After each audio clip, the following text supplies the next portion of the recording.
Hello friends, welcome to my TET class. Friends, आज हम पढ़ने वाले हैं संस्कृत, और संस्कृत में हम सबसे पहले देखेंगे संस्कृत वर्णमाला।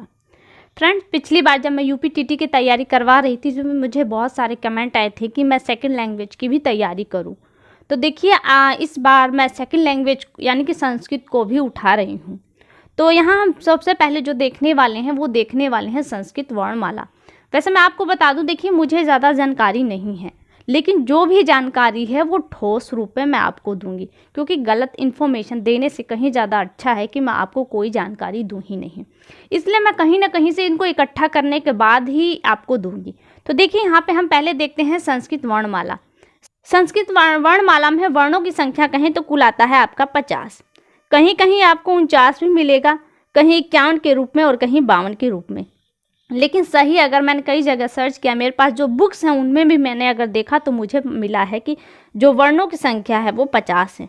कौन कौन से ये 50 वर्ण हैं, आप उन वर्णों को ऐड करिएगा। अगर गलत होगा तो वो गलत है, चाहे आपकी बुक में हो चाहे कहीं भी हो, आपके वर्ण सही वर्ण कहलाएंगे। देखिए कौन कौन से हैं। यहाँ पे हमारे 13 स्वर हैं, 33 व्यंजन आते हैं और एक अनुस्वार आता है, एक विसर्ग, एक अर्ध विसर्ग युक्त शब्द आता है क, और वहीं पे एक अर्ध विसर्ग युक्त शब्द यानी कि उपध्य मान्य आता है प। ये 4 और ये सब मिलाकर आपके हो जाते हैं 50। नीचे दिया है कुल मिलाकर 50 वर्ण। स्वर को अच और व्यंजन को हल कहते हैं। कुल 50 वर्ण हैं। अनुस्वार का प्रयोग कहाँ होता है ये आप जानते हैं। किसी भी शब्द के ऊपर बिंदी के रूप में हम प्रयोग करते हैं अनुस्वार का। वहीं पे अगर हम कहें विसर्ग तक, किसी भी शब्द के बाद 2 बिंदी जो इस तरह से यूज होती हैं वो आपका विसर्ग कहलाता है। और आपका जो अर्ध विसर्ग युक्त शब्द है, ये दोनों क और प, ये एक विशेष स्थितियों में प्रयोग किए जाते हैं। आप सामान्य रूप से संस्कृत जानेंगे तो आपको यहाँ पे इसका प्रयोग नहीं करना है। देखिए अब आगे नीचे देखिए, यहाँ पे एक और कंफ्यूजन आता है। बहुत जगह मैंने देखा है ये कंफ्यूजन, हम यहाँ पे इसे क्लियर कर लेते हैं। दिया है कि स्वर को अच कहते हैं और व्यंजन को हल कहते हैं। देखिए अगर हम अच प्रत्याहार से चले, अच प्रत्याहारों में जो वर्णों की संख्या है वो 9 है। कौन कौन से हैं ये वर्ण, ये देखिए।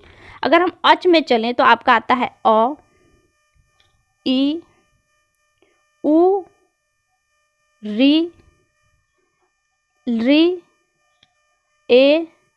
ए और ओ, और आपका आता है औ। ये आपके आ गए 9 वर्ण।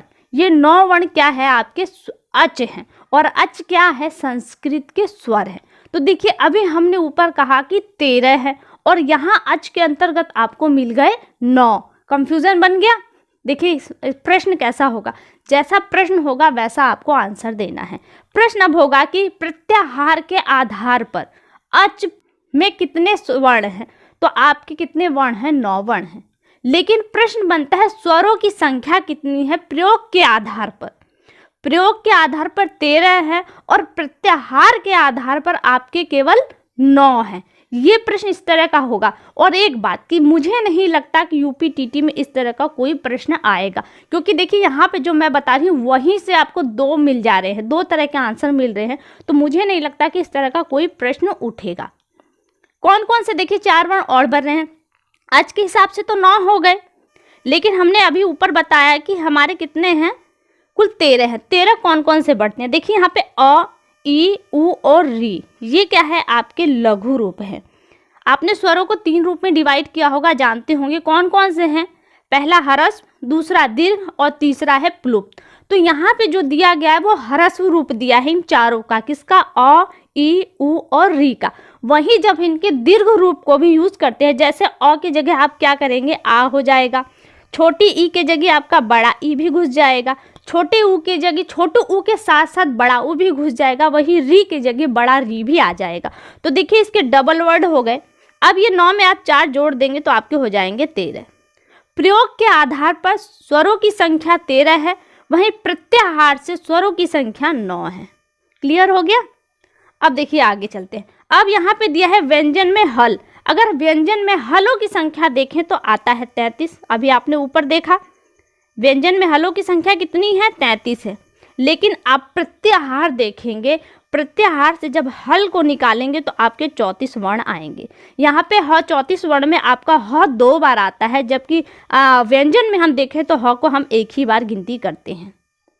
क्लियर हो रहा है। देखिए, जब वर्णमाला में व्यंजन की संख्या पूछे तो आप 33 पे टिक लगाएंगे, वहीं पे ये पूछे कि हल प्रत्याहार में व्यंजनों की संख्या कितनी है तो आप 34 पे टिक लगाएंगे, क्योंकि जब प्रत्याहार के हिसाब से आप हल सूत्र को निकालेंगे तो आपको 34 वर्ण मिलेंगे, जिसमें ह 2 बार आता है।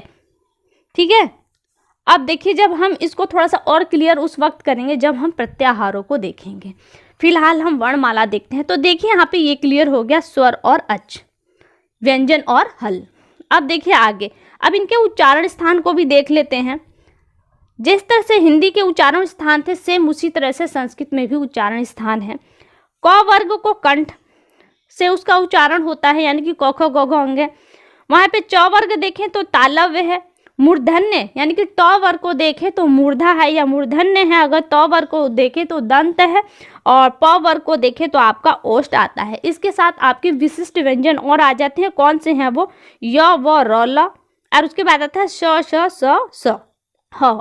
ये आपके 4 आगे विशिष्ट व्यंजन। अब देखिए, इनके बारे में थोड़ी सी और जानकारी दी गई है। कहा जा रहा है कि स्वर और व्यंजन के अलावा अनुस्वार, विसर्ग, ये 2 स्वराश्रित, यानी कि ये अनुस्वार और विसर्ग को क्या कहा जा रहा है कि ये स्वराश्रित वर्ण कहलाते हैं, कहे जाते हैं, और इनके उच्चारण कुछ खास नियमों के आधार पर किए जाते हैं। तो ये आपका हो गया। अब आगे देखिए, दिया है अंतस्थ व्यंजन। अंतस्थ व्यंजन कौन से हैं? आपके य व र ल। देखिए, यहाँ पे दिया है य व र ल, ये आपके अंतस्थ व्यंजन है, और कहा जा रहा है कि ये विशिष्ट वर्ण है, क्योंकि ये स्वर जन्य स्वरों से बने हुए है। ये अंतस्थ व्यंजन भी कहे जाते हैं। अब इनका उच्चारण स्थान को देखिए। य तालव्य है, व दंत व ओष्ठ यानी कि दंतोष्ठ है। वहीं पे आगे देखिए, र को देखें तो र आपका मूर्धन्य है, अगर ल को देखें तो ल आपका दंतव्य है। अब इसके बाद आपका आता है ऊष्मज। ऊष्मज व्यंजन के देखिए कौन कौन से हैं। दिया है श स स ह के उच्चारण में बहुधा अशुद्धि पाई जाती है। इन 4 वर्ण स ह आपका क्लियर हो जाता है, लेकिन जो तीनों स है, स इसमें कहीं ना कहीं सबसे शुद्धि होती है। कहा जा रहा है कि इसके आधार पर स्थान अगर ध्यान रखे तो इसके उच्चारण स्थान पर अगर ध्यान दिया जाए तो इसमें जो उच्चारण में गलत त्रुटि है उसमें काफ़ी हद तक सुधार हो सकता है। स का उच्चारण स्थान देखिए तालव्य दिया है, फिर श का उच्चारण स्थान मूर्धन्य दिया है, और स का आपका दंतव्य, वहीं ह का कंठ है। तो ये चारों ऊष्म व्यंजन होने से विशिष्ट माने जाते हैं। तो ये आपका हो गया वर्णमाला संस्कृत के। जो हमारी अगली वीडियो होगी वो हमारी होगी प्रत्याहारों पे। देखिए, प्रत्याहारों को जानना बहुत ज़रूरी है, क्योंकि प्रत्याहार संस्कृत की नींव है, और दीवार तभी खड़ी होगी जब आप नींव डालेंगे। तो हमारी जो अगली वीडियो होगी वो प्रत्याहारों पर होगी। वर्तमान जो हमने देखा वो देखा संस्कृत वर्णमाला। तो फ्रेंड्स, अभी के लिए केवल इतना ही। अगली वीडियो में आपसे फिर मुलाकात होगी, तब तक के लिए नमस्कार।